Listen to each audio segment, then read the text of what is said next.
people have joined the session. Hello, one second, madam. sir. Yes. Let me introduce you first. Yeah. A very good evening to each one of you. Thank you for joining us today in our webinar series held every Saturday or Sunday by Burhani Hospital, Surat. On behalf of Burhani Hospital, I welcome all our viewers and our speaker today, Dr. Manoj Patel, who is a consultant pediatrician available at Burhani Hospital on prior appointment. He has an experience of 5 years in this field. He has completed his MBBS from Swimmer Medical College, Surat, and has done his DNB Pediatrics from KEM Hospital, Pune. We welcome you, doctor, and we are grateful to have you with us today. Now, in the season of monsoon, we have witnessed children are getting affected of us most. As parents, we are really worried when a child is sick. I'm sure we all who have joined here are having many questions to be asked to you, doctor. And I request our viewers to please write down the questions in the comment section, and we will answer them all after the session. So heading the screen towards Dr. Manoj sir to further continue the webinar. Thank you, madam, for such a welcome, wonderful welcome and introduction. So without wasting much of our time, we'll start today's topic. I'll be discussing some facts and we will discuss about some disorders and diseases which are most common during this monsoon season and currently which we are facing right now. So first of all, how monsoon changes the plot, why there is so much diseases during this time of monsoon season only as compared to summer season and winter season. So as we can see in the picture that most of the children like playing in monsoon water, the ponds and puddles which are usually filled in our societies or on the roads. Even though we prevent them from going over there, but the children, the pediatric age group, doesn't listen to anybody. They are very stubborn about this, and they very much like to play in such dirty water. So what are the factors which affects the increase in disease rate during this season? So first and foremost is changes in the temperature and humidity. As we all know that during monsoon season, there is decrease in the temperature and increase in humidity. So most of the viruses remain dormant during summer season.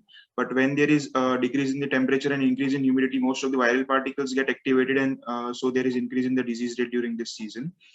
Increased growth and survival of organisms, more contamination, as we have seen in the previous picture. The children are playing in such a contaminated water all over the roads, so that increases the contamination. And also there is increase in the transmission through food, water, air, hands, flies, and increased number of mosquitoes during this monsoon season. So more of the many diseases which we usually come across during monsoon season, like whatever I've seen in my OPDs, mother complains of 3 to 4 symptoms usually during the 3 months of monsoon season. They usually present with either fever, cough, common cold, or diarrhea and vomiting. Nowadays in this season, like since after the second wave of COVID, we have seen that a child is usually presented with all of the symptoms. Back days in the past, like since last year, we were facing like the child was presented with either fever, cough, or fever, common cold, and diarrhea, vomiting was separate. But nowadays, the children which we see in our OPD is usually presents with all the 4 symptoms. Like mother says, usko khansi, sardi, bukhar, toilet, peshab, sab chalu ho gaya hai. So this is the viral multi-syndrome which we are facing nowadays due to changing in the pandemic situation because of upcoming of new viruses. So non-specific infections, first of all, we'll talk about non-specific infections of the upper respiratory tract. It is identified by various descriptive names in medical terminology, which we call them as rhinitis, acute rhinopharyngitis, nasopharyngitis, but inclusively it is commonly to the common public, it is known as common cold. So what are the causes, viral causes of this common cold? The most common which we have seen till now is influenza virus. But this season we have done many of tests to see whether this the viral infection which was prevalent was because of COVID or not in the pediatric age group. But we have seen that RSV, that is respiratory syncytial virus, is upcoming during this season. So this season, the common organisms we are seeing is RSV virus. Other viruses such as rhinovirus, parainfluenza, adeno, and enteroviruses are also common, causing upper respiratory infections. These viruses, they have seasonal variations in their peak incidence. They usually gain entry to the nasal mucosa, that is through the nose and surfaces of the eye, while we keep on rubbing the eye during this allergic environment, and it is readily spread from person to person via respiratory secretions. The manifestations in clinical features, which includes rhinitis, that is inflammation of the nasal mucosa, sinusitis, that is inflammation of the sinus mucosa, pharyngitis, inflammation of the throat, the presence with headache, nasal discharge and congestion, sore throat, sneezing and hoarseness, fever, malaise and fatigue. Malaise means body ache, and fatigue means the mother usually complains कि my child gets easily वो थक जाता है, बहुत जल्दी थक जाता है, थोड़ा खेलने जाता है तो थक जाता है. So these are the symptoms of common cold which you usually see. As seen in the picture, the symptoms in pediatric age group consists of sore throat, running nose, muscle ache. The child complains of body ache. हाथ पैर दुख रहे, पूरी रात हाथ पैर दुखते, mummy papa दबा के बैठते पूरी रात हाथ पैर को. Other symptoms like dry cough, headache, fatigue, fever.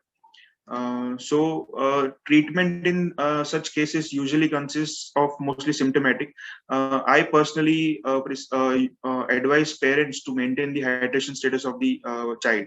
This is one of the most important treatment measure, which is household measure. We need not to do anything about that, but we like parents usually tell that मेरा बच्चा तो बहुत अच्छा से पानी पीता है. But if we ask them, you measure the quantity, how much amount your child is taking. So hardly 300-400 ml of water the child might be taking during whole 24 hours. So depending upon on the age, if the child is of 10 kg, at least 1 liter of water should be given to the child in 24 hours. Same for 20 kg, 2 liters should be given. If 30 kg, 3 liters, and after 30 kg, 3 to 4 liters, like in adults, we usually give. So first and the foremost thing is to maintain hydration, because in all the infections usually come with high grade fever. So fever also causes loss of water from the body. So the child will come with dehydration. If hydration is maintained well, the fever will also subside effectively. Even sometimes low grade fever will subside without any antipyretic. Next, we usually use nasal decongestants like oxymetazoline or xylometazoline nasal drops, because they're present with nasal congestion and nasal blockage. Third, usually antihistaminics like chlorpheniramine, phenylephrine, or cetirizine we usually prescribe. In case of fever, we give antipyretics, most commonly paracetamol, and if it is not relieved by paracetamol, then we usually give NSAIDs like ibuprofen or ibugesic plus. But this season, like I have told previously, that the viral pattern is changing. So this season, a respiratory syncytial virus was most common, and we have seen children who presented with cough, cold, fever. Fever usually persists for 3 to 4 days, but coughing and cold was usually persistent for minimum 15 to 20 days. Like the child was having continuous dry coughing for around 15 to 20 days minimum, even more than that. So this season we also had to give dextromethorphan, which we usually use in adult age group, even to pediatric age groups, and folcodeine syrup, which we usually use in the adult age group. We had to give that even to the pediatric age groups. So every year the viral pattern is changing, and similarly we have to change our treatment approaches for that. Rarely antibiotics are used in viral infection in case of superadded bacterial infections. What are the prevention strategies we can, like as a parent, we can carry out to prevent viral infections in our kids? The parents must keep their children away from those who usually who are with infectious illnesses while playing with friends in the neighborhood and school. Like nowadays school and everything is closed, so but then also if one person in the family gets sick, he will spread that sickness to entire family. We have seen like mummy बीमार हो गई तो बच्चे को हो गया, पापा को हो गया, दादा दादी को हो गया. So this is the pattern of viral infection. So in such cases, when a child is going to play with other children who are usually infected during this season, we should keep our child from the child who is infected to prevent infection spread. Should also ensure that the child's nails are always clean to prevent accumulation of germs and dirt. to ensure proper washing of hands and legs and provide nutritious food with a balanced diet. So one of the important thing, as we have seen in this COVID pandemic, frequent hand washing. We adults usually do that well and good, but in pediatric age group, it is very difficult to always maintain this washing of hands, because child will go everywhere, he will touch anything, he will play everywhere, and after that he'll come to the home and he will not usually wash their hands. So this training is required from early age group, so that in future the child usually follows it, and this will become the routine of our lifestyle because of this new pandemic. Provide nutritious food with balanced diet so that the immunity of the child is maintained. Keep your child indoor during the first rain of the season, as it contains acidic elements which are harmful to the skin. So during the first rain of the season, we should keep our children indoors. Even for the further rainy season also, we should keep the children indoor and prevent them from getting wet in the rainwater. And parents should take care of themselves so that they do not transmit the viruses to their children. As I have said, that one of the person in the family will get infected, the entire family will get the infection. And nowadays, I guess most of the people have heard about influenza vaccination. So this is one of the important things which we have come, like pediatric association have come forward to use influenza vaccine, because major load of viral infection is carried by influenza virus, as I mentioned earlier. So influenza vaccine should be given to almost all the children below 5 years of the age. And first dose consists of 2 doses. First time vaccination consists of 2 doses, 1 month apart. And then every yearly pre-monsoon vaccination should be given. So this is one of the important thing. And recent studies are also suggested that some protection is provided by flu vaccine against coronavirus in children. So till when the trials are not conducted for children, or till when the vaccine is not available for pediatric age group, it should every parent should must go for vaccination for influenza vaccine.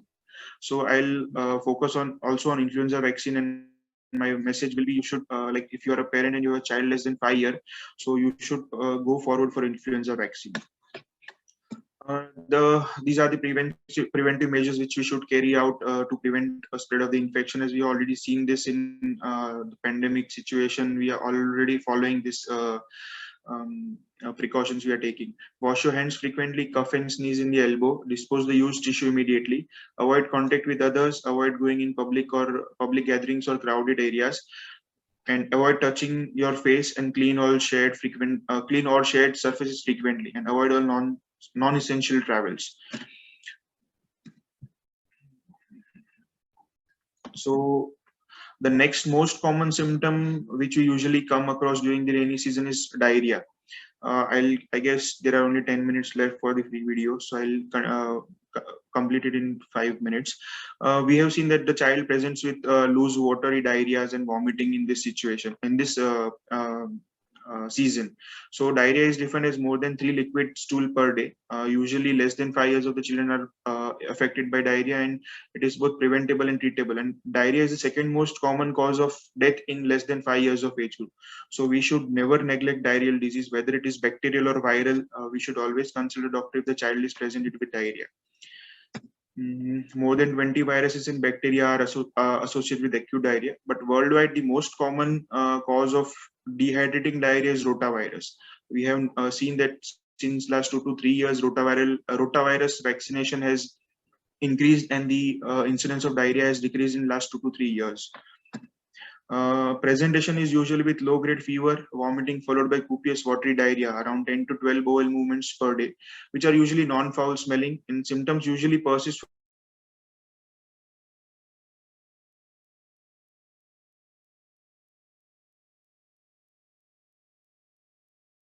Look for the signs of dehydration and other complications. Assess the nutrition of the child, rule out other non-diarrheal illnesses, and assess feeding of the baby. These are the signs of dehydration. We usually categorize diarrhea and dehydration in 3 types: no dehydration, some dehydration, and severe dehydration. If the child is well alert, taking milk or water sufficiently, and he is having diarrhea or vomiting, he falls under no dehydration category.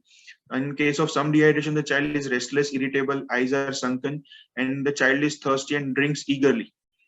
And in case of severe dehydration, the child is lethargic or unconscious, eyes are a lot sunken inside, mouth and tongue are very dry, urine output is decreased, and the child is not taking feeding or water adequately. So what are the management principles of diarrhea? Rehydration and maintaining the hydration is first and foremost thing should be done. Ensure adequate feeding. One of the important thing is oral supplementation of zinc. And lastly, recognition of the danger signs and treatment of complications. Diarrheal treatment can be given in three parts. Plan A, which consists of treatment of diarrhea at the home. We usually prescribe ORS and ORS water or either plain water. Or I personally advise them to give salty rice water or salty curd or salty chas to the child, which provides also electrolytes which are essential for the baby and also the water which is essential. But if the baby is not taking anything, not taking ORS, not taking other water, other liquids, then plain water is also sufficient. Next is zinc supplementation. Usually advised to continue feeding if the infant is breastfeeding, and tell mother when to return. There are 3 to 4 danger signs which we should keep in mind when to return to the doctor if these all signs present.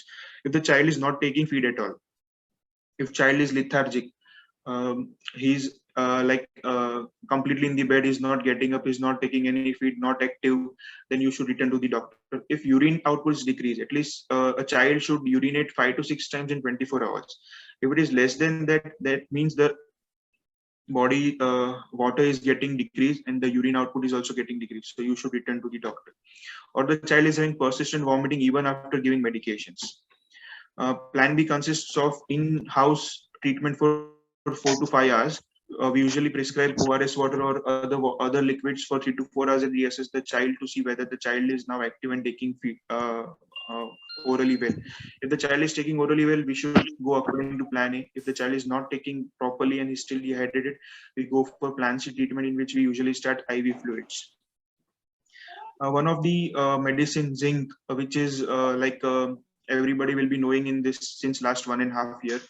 Like we usually have seen that adult physicians prescribing Zincovit or multivitamin with zinc in this COVID situation.